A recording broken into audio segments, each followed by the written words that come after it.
Well, all right. So I've changed out some parts on my 1950 Ford F1. It's a Mustang 2 front suspension. I had the stock style spindles on it, standard height. I found this kit, upgrades the spindles to a C6 Corvette sealed bearing assembly and Corvette brakes.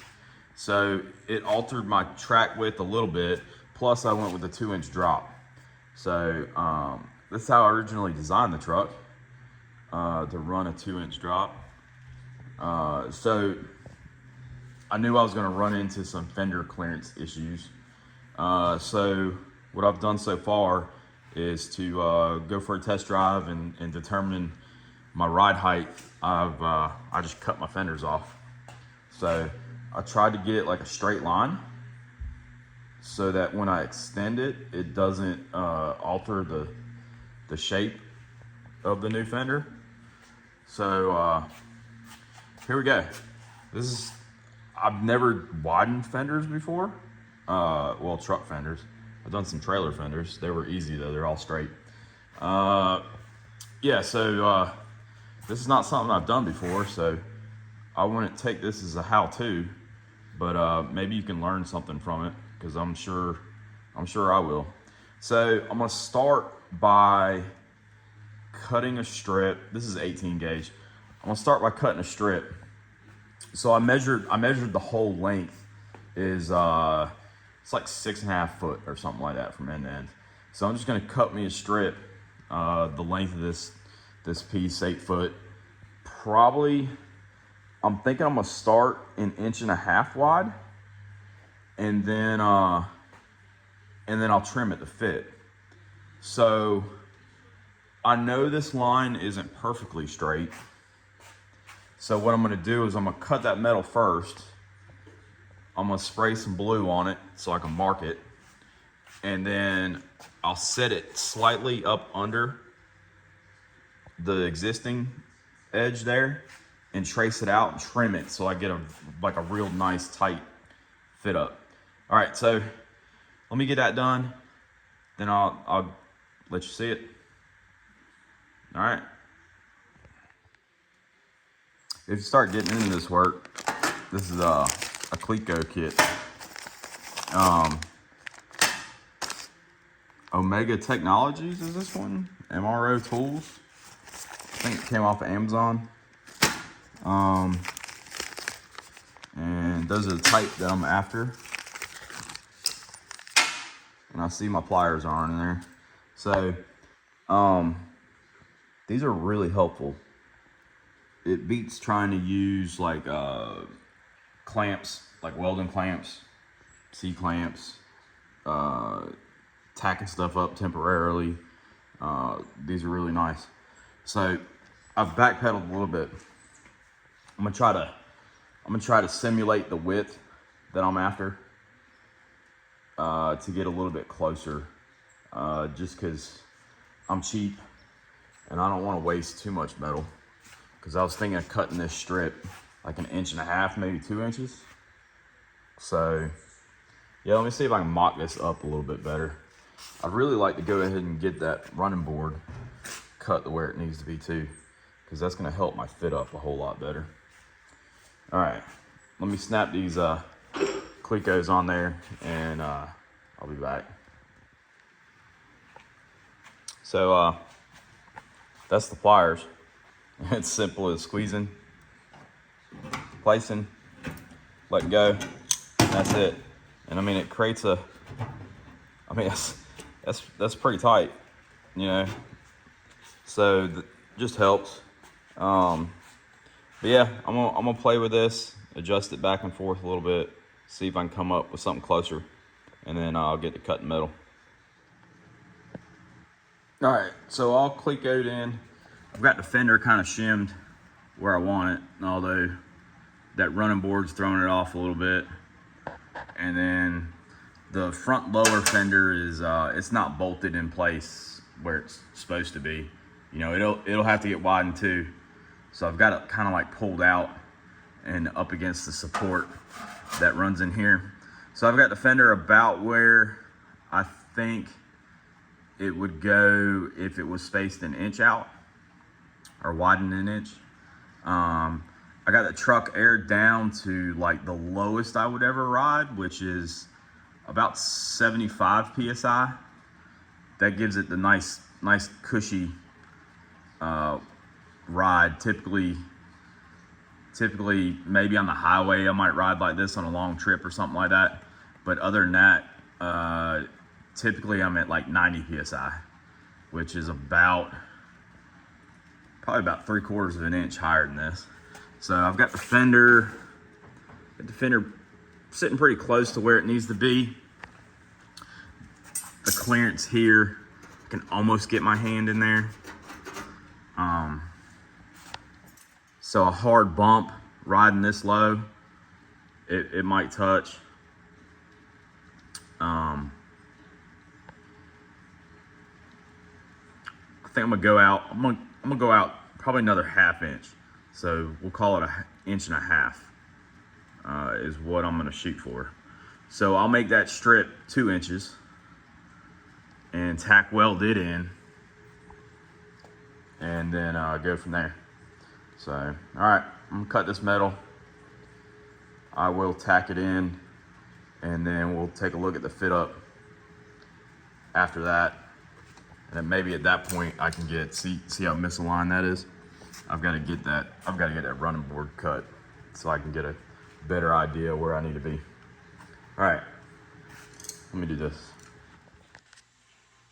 I've probably got 37 different ways of laying out lines and stuff on metal. Here's one way I get a nice good straight line.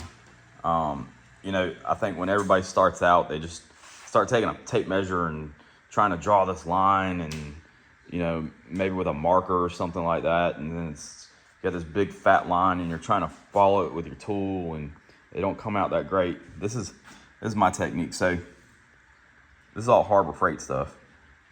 All their dividers and stuff.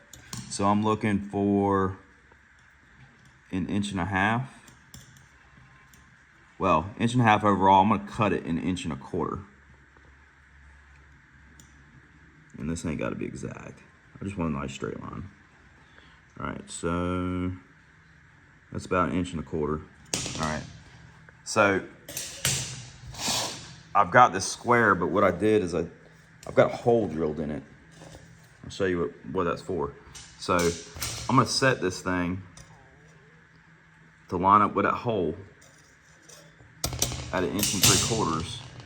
And then I take the scribe, which this is the one that comes in it, and then I'll scribe on that line. Because I'm doing some other cutting and some other figuring, I'm actually gonna use the layout fluid on this one, or the blue. I get that done, I'll show you what it looks like. All right, so I just dragged the square down with my scribe in. Got me a nice line. And now I'll cut it. All right, all cut. Look at that. Kind of cool looking with the blue on the inside. So I use these Eastwood air shears.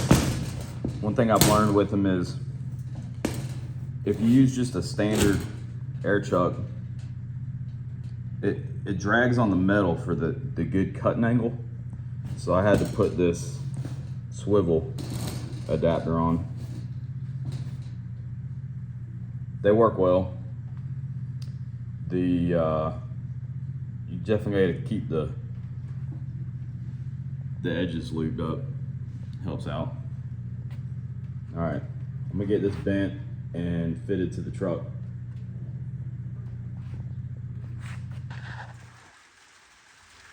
All right, so I've got these, I got this strip put in.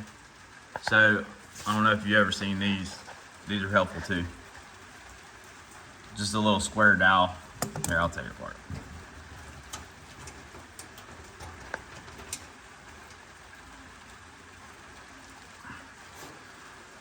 So it's just a clip. Slide it in between wherever you're gonna butt weld. See if I can do this one-handed. All right, the square dowel goes in there.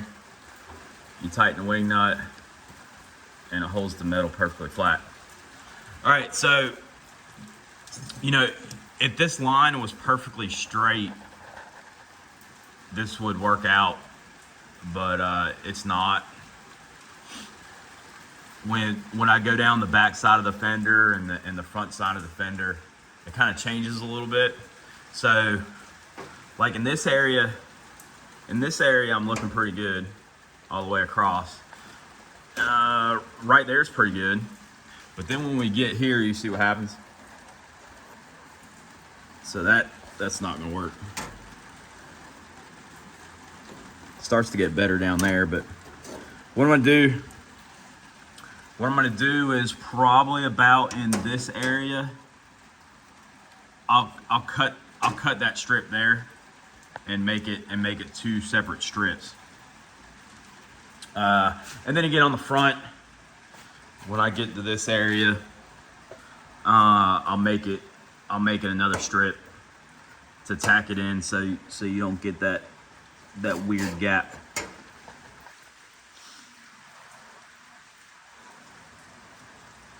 All right, I think I'm gonna probably mark where I want to cut it. Take it apart, cut it, clean everything up to get ready for some tack welds, and then go ahead and tack that first piece in and form and work the front and rear sections in. All right, I got the edge cleaned up, top and bottom. For that, I use the Roloc disc. Most people have. What most people don't have is this little mini belt sander. This one's Harbor Freight, I think. I don't remember. Harbor Freight sells one. There's 2 different sizes. There's a 3/8 wide and a half. This is a half. I have both. If you buy the Harbor Freight one, the sanding belts that it comes with are like absolute garbage. You'll, I mean, the tool about isn't worth anything with their belts. Their belts are directional, so pay attention to that because that matters. But if you buy these 3M Cubitron belts or any of the Cubitron stuff, you'll be pretty happy. Definitely work a lot better. They last, and usually you'll wear the abrasive off before the belt breaks. The Harbor Freight belts, it's like you can use the thing for 10 minutes and it breaks. But very good at getting in the tough spots. Definitely one of my favorite tools for doing metal work, for grinding welds. Yeah, I think it's great.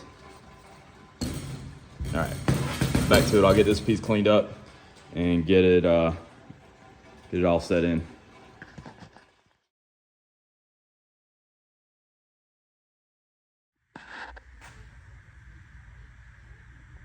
All right, so I got it cut. I got it fitted. I got it fitted pretty tight. There's a few gaps, but I think it'll work. I'm gonna tack this in with the MIG, and then we'll see how it looks. Maybe get to work on the other pieces. Of course, there's a bit of a storm brewing. Up there it is. Look, that's on my way in North Carolina. So usually when we have stuff like that, the power goes out. So I have a generator, but it's only 120, so it's not gonna work with a welder. So I don't know, we'll see what happens. I'm gonna keep working now. All right, so look, I start welding, talking about a tornado warning. Oh well. All right, we'll see what happens. Welding tips: check the battery in your helmet before you start welding. I just blinded myself and made that big old blob of mess. So trying to let my eyes get back right. so I can see what I'm doing under the helmet. And we'll move on tacking. So if you can ever back your butt welds up in sheet metal with a piece of copper, it's a good idea. That's gonna help from burning through. So if you burn through, I mean, you can fix it. It's not bad. But the problem is to fix it, you're adding metal, you're adding heat, you're starting to warp. You know, I am no pro by any means. You know, I get the job done. There's lightning. So it's definitely a hard skill to master, to the point where when you're done and you smooth these welds out, you don't need any Bondo or body filler or anything like that. Yeah, it's I think even these guys that are pros, they look at a job when they're finished and they're like, yeah, that's not perfect. But yeah, their jobs work. I practice. Practice. All right. So I'm gonna get this thing tacked in, and I'll come back. All right, first piece is tacked in.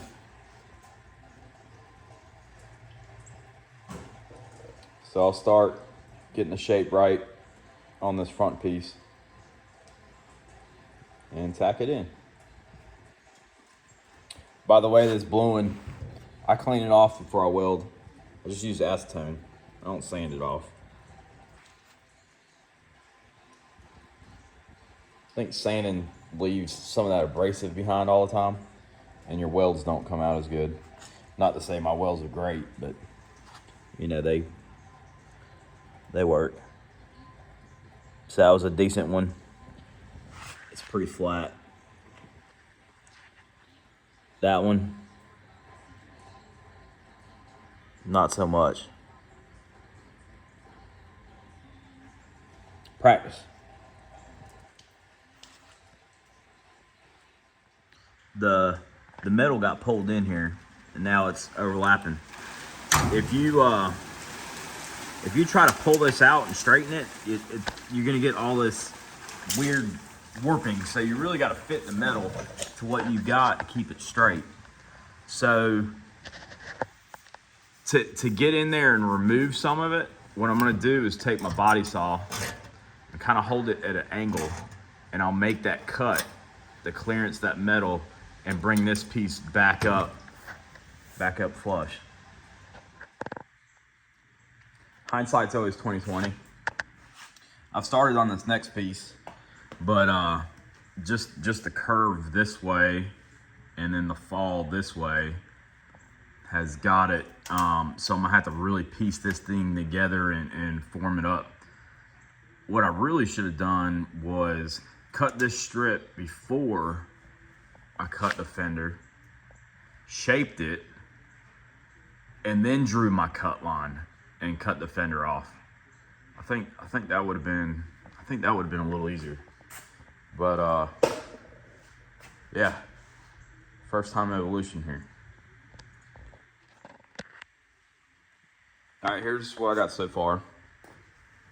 So on the front, this kind of a compound curve. The radius here is a lot tighter than the radius here. Plus it's angled in. So I think instead of trying to bend some of these pieces I already have cut, I'll probably take a piece of the English wheel or something. Same with this little piece there. This didn't go as well as planned. I had to section it. So that's two pieces so far. That's just a scrap piece right now, holding it all in. I'll fix that when I get the fender completely off the truck. So I think now what I'm gonna do is fit up the other piece of the fender and see how it looks. Probably put some blue on the outside of here and describe it and try to fit it to the existing fenders to keep my butt weld joints pretty tight. All right, so this is the full 1 3/4 inch that I've got cut, which honestly, I might just go with the full 1 3/4 inch instead of, you know, cutting it down. I'm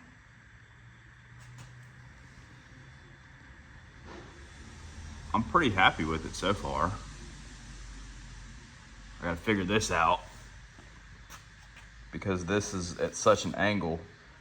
Going straight out with it, it's way off. So I've got to come in here somewhere, something like maybe something like that, and section that to get it back right. The back side's pretty lined up. I've got to get that to fit better. I think that's just more cutting on the running board and picking it up a little bit. But I like it. I have a lot of clearance.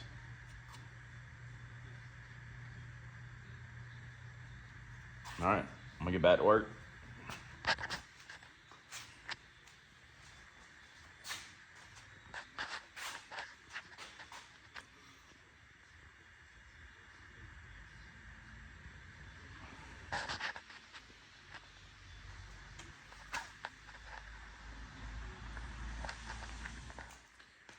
All right, so here's where I'm stopping today. Got these panels tacked in.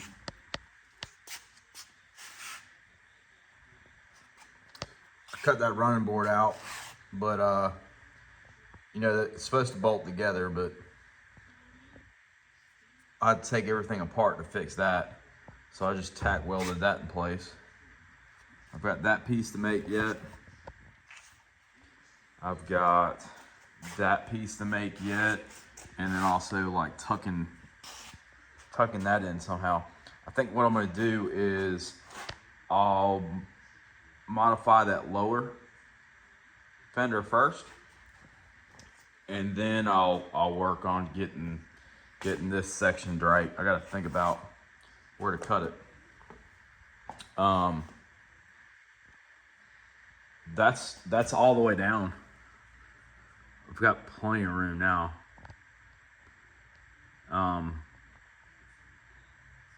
Could almost drive it like that, other than it making some sparks there. But I'm liking it. Came out pretty good. Let's see. Like back here, it's about as good as I'm gonna get it. And then right through here, it's got a little bit of a belly going on. Yeah, you see. So I'll have to try to stretch that. Yeah, see, that's bad. That's probably 3/16 of an inch. That'll be taken care of when I fix that. But yeah, that's probably the worst spot right there. I'll have to try to stretch that metal and get that back up to where it needs to be.